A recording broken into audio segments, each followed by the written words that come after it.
제자의 사건은 사복음서가 모두 다루고 있는 예수님의 기적의 이야기입니다. 여러분, 그런데 같은 사건을 다루지만 각 복음서마다 전하고자 하는 의도가 같지 않습니다. 오늘 마태복음을 통해 예수님은 우리가 무엇을 듣기를 원하시는가, 그 해답을 찾기 위해 이 질문으로 설교를 시작하고자 합니다. 마태복음 외에 오병이어를 시작하면서 예수께서 들으시고라고 기록하였습니다. 마태복음 14장 12절 13절입니다. 읽어드리겠습니다. 예수께서 요한의 제자들이 와서 시체를 가져다가 장사하고 가서 예수께 아뢰니라. 예수께서 들으시고 배를 타고 떠나사 따로 빈들에 가시니 무리가 듣고 여러 고을로부터 걸어서 따라간지라. 아멘. 12절은 세례 요한의 죽음의 사건을 언급합니다. 그리고 단락이 나누어지면서 13절은 그 시작이 이렇게 됩니다. 예수께서 들으시고. 이는 두 사건이 별개가 아니라 어떤 연결고리가 있다라는 그런 것이 추측이 됩니다. 예수께서 들으시고 무엇을 들었다라는 것인가? 세례 요한의 죽음 이야기를 들었다는 것입니다. 세례 요한, 그는 누구입니까? 예수님이 본격적으로 공생애를 시작하기 전 당시 유대 사회에서 큰 영향력을 가졌던 영적 지도자 가운데 한 사람이었습니다. 그는 시대의 정신을 주도하였고 이를 따르던 많은 제자들도 있었습니다. 그러나 자신의 공동체를 세우려 하지 않고 사람들을 메시아이신 예수께로 인도한 그에게 마지막 선지자이기도 합니다. 그런 세례 요한이 죽었습니다. 세례 요한의 제자들은 자신의 스승의 시체를 장사하고 나서 예수님께 그 사실을 알렸습니다. 왜 굳이 이 소식을 예수님께 알렸을까요? 이 제자들은 자신의 스승인 세례 요한으로부터 예수님이 누구인지 들었던 사람들입니다. 스승이 살아있을 때 소개했던 사람, 세례 요한의 제자들은 기가 막힌 스승의 죽음 앞에서 딱 한 사람이 기억났습니다. 스승이 보였던 사람, 그 스승이 그들에게 알려주었던 사람, 예수님이었던 것입니다. 그래서 세례 요한의 제자들은 예수님을 찾아와서 스승의 죽음을 알린 것이지 않습니다. 13절인데요. 예수께서 들으시고 배를 타고 떠나사 따로 빈들에 가시니 무리가 듣고 여러 고을로부터 걸어서 따라간지라. 예수님은 세례 요한의 부고 죽음의 소식을 듣고 무엇을 하였는가? 따로 빈들로 나가셨다라고 합니다. 예수님의 이야기에는 큰 사건이 있을 때마다 예수님께서 빈들과 한적한 곳을 향하여 갔다라는 이야기가 등장합니다. 예수님께서 택하시는 의도적인 행동 양식입니다. 빈들을 찾는 고독의 시간. 초기교회 많은 영성가들은 하나님과 더 깊은 만남을 위해서 세상을 물러남을 택했습니다. 본문에 예수님뿐만 아니라 세례 요한 또한 이런 고독의 영성을 찾아 나섰던 대표적인 사람 가운데, 이런 고독은 단순히 사람이 없는 곳을 찾는 것이 아니라 하나님만 만나는 자리, 하나님만 남는 자리로 들어가는 선택입니다. 이는 우리가 일상에서 신앙의 중심을 지키며 살고자 애쓴다면 사건을 만날 때마다 우리가 무엇을 해야 하는가 생각하게 하는 삶의 태도입니다.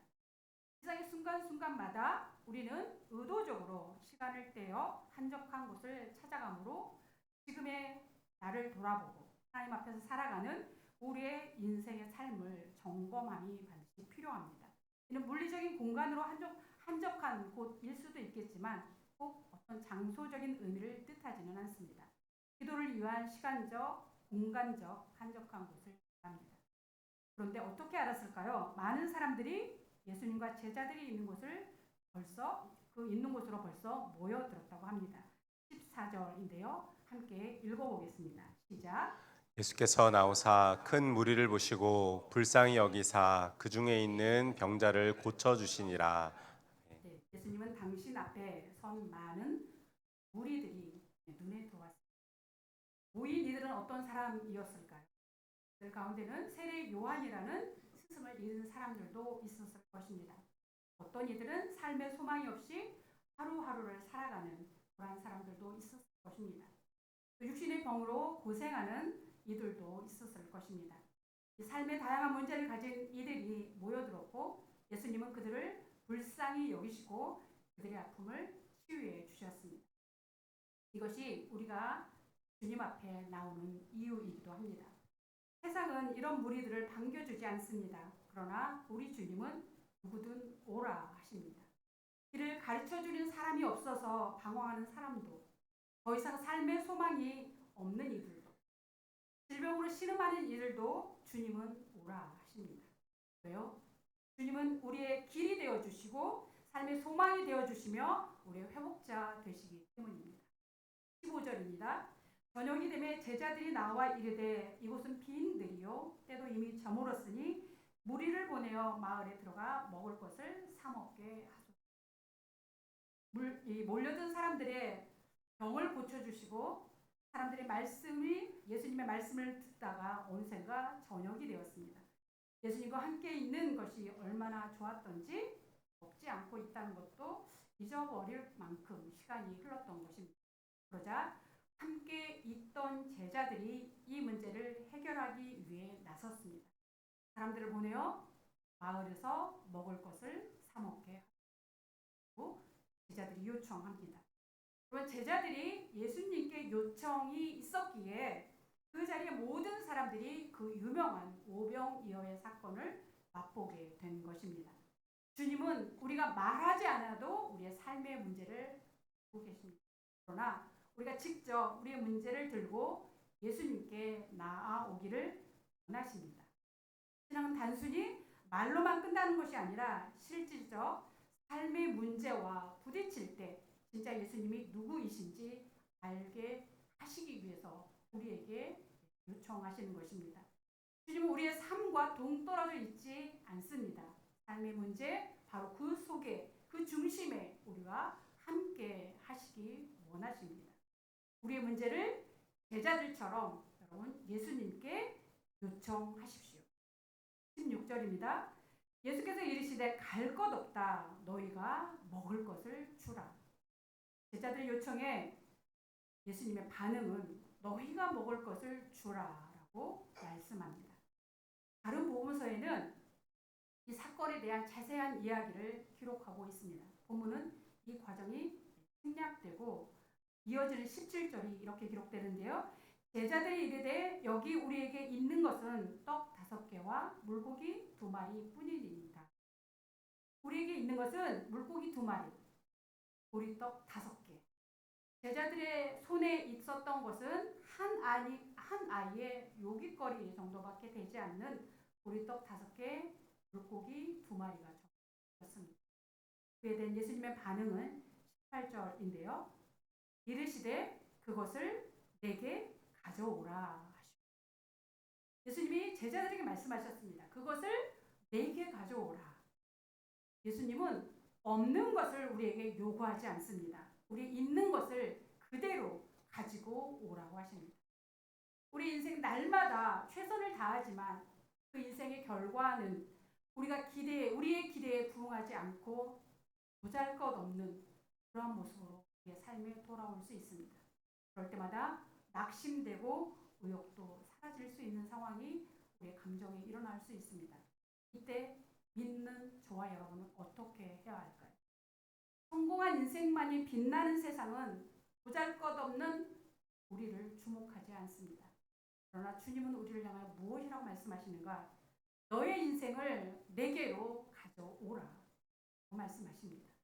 여러분 어떤 소리를 향해 우리의 귀를 열어야 할까요? 믿음은 우리의 있는 모습 그대로 너의 인생을 내게로 가져오라 라고 말씀하시는 주님의 음성에 귀를 기울일 때 주님은 그곳에서 우리의 삶을 다시금 이끌어 가시기 시작하십니다. 말씀하신 예수님은 무엇을 하시는가? 19절인데요. 함께 읽어보겠습니다. 시작. 무리를 명하여 잔디 위에 앉히시고 떡 5개와 물고기 2마리를 가지사 하늘을 우러러 축사하시고 떡을 떼어 제자들에게 주시매 제자들이 무리에게 주니. 주님이 이렇게 말하지 않습니다. 가서 더 찾아봐. 이것밖에 없어? 이거 가지고 무엇을 할 수 있겠어? 라고 하지 않으십니다. 제자들이 주님께 가져온 그 보리떡 5개, 물고기 2마리를 가지고 주님의 일을 시작하십니다. 여러분, 있는 모습 그대로 주님께 드리시기 바랍니다. 우리의 시간, 우리의 재능, 우리의 믿음 가지고 나가는 것이 순종의 믿음입니다. 내 생각을 내려놓고 한없이 부족하여서 부끄러워서 굳이 이런 것까지? 라고 생각하는 그 모든 것들을 주님께 내어 드리십시오. 그러면 주님이 그 다음 일을 행하신다라는 것입니다. 예수님은 먼저 무리를 잔디 위에 앉게 하셨습니다. 그리고 예수님이 물고기 2마리, 보리떡 5개를 들고 하늘을 우러러 축사하셨습니다. 그리고 예수님의 손에서 떡을 떼어 무리들에게 아니라 제자들에게, 그리고 제자들에게서 무리에게 전해지는 일을 하셨습니다. 누가 먹을 것을 무리에게 주었습니까? 결국엔 제자들의 손에서 무리들에게 전해졌습니다. 예수님은 너희가 먹을 것을 주라 말씀하시고 그 무리들이 제자들에게서 먹을 것을 공급받는 일을 어떻게 진행되는지 그곳에서 보여주셨습니다. 이것이 하나님이 보잘것없는 우리 인생을 통해 일하시는 하나님의 역사입니다. 우리가 말씀을 붙들고 삶을 살아내는 그 현실은 보리떡 5개, 물고기 2마리 정도의 작고 보잘것없는 것에 불과합니다. 그러나 예수님의 손에서 우리의 삶이 만져지고 그 만져짐은 다시 제자들에 의해 우리에게 전해졌던 것처럼 우리의 삶도 그렇게 세상을 향해 전해질 것입니다. 내 것이 작다고, 내 것이 보잘것없다고 멈추지 마십시오. 예수님께 들고 나아가는 저와 여러분 되길 간절히 소망합니다. 그것이 오병이어의 통로로 세워지게 하는 우리의 역할입니다. 내게 보이는 현실에 멈추어 서면 우리는 다른 사람들은 오병이어의 역사를 맛볼 수 없습니다. 주님이 일하심의 결과는 20절, 21절인데요. 함께 읽겠습니다. 시작. 다 배불리 먹고 남은 조각을 12바구니에 차게 거두었으며 먹은 사람은 여자와 어린이 외에 5,000명이나 되었더라. 아멘. 아멘. 우리 손에 있으면 보잘것없는 작은 것이지만 예수님 손에 들려졌던 보리떡 5개, 물고기 2마리로 빈들에 앉아있던 여자들, 아이들 외에 5,000명이나 넘는 사람들이 배부르게 먹고 12광줄이 났다라고 기록합니다. 그리고 오병이의 사건은 예수님이 세례 요한의 죽음을 그 사건을 들으시고 라고 시작하였다고 마태복음은 이야기합니다. 본문이 직접적으로 언급하진 않습니다. 그러나 세례 요한의 삶을 오병이어의 이 기적의 역사와 연결하여 묵상해 볼 수 있다라고 생각합니다. 세상이 바라보는 세례 요한의 짧은 인생은 어떤 모습이었을까요? 그의 삶은 중심인 예루살렘이 아니라 변방인 광야의 소리에서 외치는 자의 소리에 불과했습니다. 그의 외침은 마치 물고기 2마리, 보리떡 5개와 같이 보잘것없는 연약한 소리로 들렸을 것입니다. 여러분, 그의 죽음은 그 삶의 초라함을 대변하듯이 그 땅의 권력자의 손에 놀잇감, 함축으로 끝났습니다. 세상의 권력자 헤롯에 의해 그 헤롯을 즐겁게 하는 소모품의 인생으로 세례 요한의 인생이 끝이 났습니다. 그러나 예수님은 세례 요한의 삶을 어떻게 하셨을까요? 여자가 낳은 자 중에 이보다 큰 자가 없다라고 말씀하셨습니다. 하늘의 왕이신 예수님은 이렇게 말씀하시고 싶지 않으셨을까요? 세상은 세례 요한을 보리떡 5개, 물고기 2마리의 인생처럼 보일지라도 그의 인생은 온 이스라엘을 풍성히 먹일 만큼 충분한 예수님께로 인도한 가장 웅장한 소리였다. 예수님은 말씀하고 있는 듯합니다. 예수님의 새 요한의 죽음을 들으시고 그의 인생을 그분의 눈에서 새롭게 해석해 주셨음이 묵상되었습니다. 또한 저는 이 말씀을 묵상하며 저희 어머니의 삶과 죽음이 떠올랐습니다. 이 땅의 삶은 세상이 보기에, 아니 자식인 저의 눈에 보기에도 그분의 삶은 너무나도 부끄럽고 초라했습니다. 70년의 세월, 반평생을, 35년이라는 세월을 정신적 혼란 속에서 세상과 단절된 삶을 살았습니다. 숨을 거두기 2주 전에 온전치 못한 그 정신으로 당신과 함께 살아가는 당신의 아들에게 이런 말을 하였다고 합니다. 내 목에 칼이 들어가도 예수를 부인하면 그 어머니의 보리떡 5개, 물고기 2마리, 그것도 안 되는 삶이었을지 모릅니다. 그러나 그 어머니의 삶의 수고로 저와 동생들에게 우리의 인생은 예수님을 붙드는 인생으로 이끌어주는 통로가 되었던 것입니다. 오늘 우리의 삶도 마찬가지입니다. 여러분의 삶을 예수님께 내어 드리십시오. 예수님은 화려하고 풍성한 성공한 삶의 이야기를 원하지 않습니다. 지금 우리의 현실, 그 삶의 문제, 그 고민을 듣기 원하십니다. 세상에서 듣는 내 이야기가 아니라 예수님께 들려지는 이야기를 여러분 들고 나오십시오. 주님께 들려진 인생은 세상의 평가로 끝나지 않습니다. 저와 여러분, 우리의 삶, 비록 보리떡 5개, 물고기 2마리처럼 볼품없이 때론 세상에 내놓고 싶지 않은 그러한 삶일 수 있습니다. 그러나 우리의 인생, 주님이신 예수님께 들려드리면 주님은 우리의 삶을 축사하시어 그 삶을 통해 많은 이들에게 예수 그리스도가 전해지는 통로가 되게 하신다라는 것입니다. 우리의 삶을 세상의 평가에 귀 기울이며 그곳에 내어놓지 마시고 저와 여러분의 삶 예수 그리스도께 내어드리는 삶이 되어지기를 소원합니다. 기도하겠습니다. 주님, 우리의 보잘것없는 삶 오늘 주님 손에 내어드립니다. 우리의 삶 하늘을 우러러 축사하시고 많은 이들을 예수께로 인도하는 데 사용되는 예수 그리스도와 씨름하는 삶, 예수께 들려지는 삶 되게 하여 주시옵소서. 우리의 삶의 주인 되시는 예수 그리스도의 이름으로 기도드립니다.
작은 것 주님 손에 올려드립니다. 하늘으로 축사하시고 이 물질을 통하여 땅 가운데 예수 그리스도의 삶이 전해지는 귀한 통로에 하여 주시옵소서. 할 것 없는 우리의 삶이지만 주님 손에 올려드리오니 우리 삶을 축사하시고 우리의 삶이 하늘 영광을 올려드리는 삶 되도록 이끌어 주시옵소서. 감사드리며 예수 그리스도의 이름으로 기도드립니다. 권고하겠습니다. 먼저 교회 소식입니다. 오늘 찬양 예배는 교사헌신 예배로 드리며 강사는 김정근 목사님이십니다. 모임 안내입니다. 정기당회가 다음 주일 오후 찬양 예배 후 4층 당회실에서 있습니다. 마하나임 소식입니다. 오늘 2부 모임은 청년부실에서 함께 셀 모임으로 진행합니다. 교사헌신 예배에 참여하는 청년들도 먼저 청년부실에서 모인 후 함께 연습 장소로 이동하시면 되겠습니다. 기타 자세한 광고와 예고사항은 주보로 참고해 주시기 바랍니다. 이제 모두 일어나셔서 결단의 찬양 부르신 후에 목사님 축도로 예배 마치겠습니다.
우리 주 예수 그리스도의 은혜와 하나님의 넓으신 사랑과 성령에서 교통하심이 주의 말씀을 듣고 그 말씀을 기억하며 우리의 삶 모두를 예수 그리스도께 들려지는 인생 되기를 간절히 소망하며 주님께 내어드릴 결단하는 우리 모두 위에 이제부터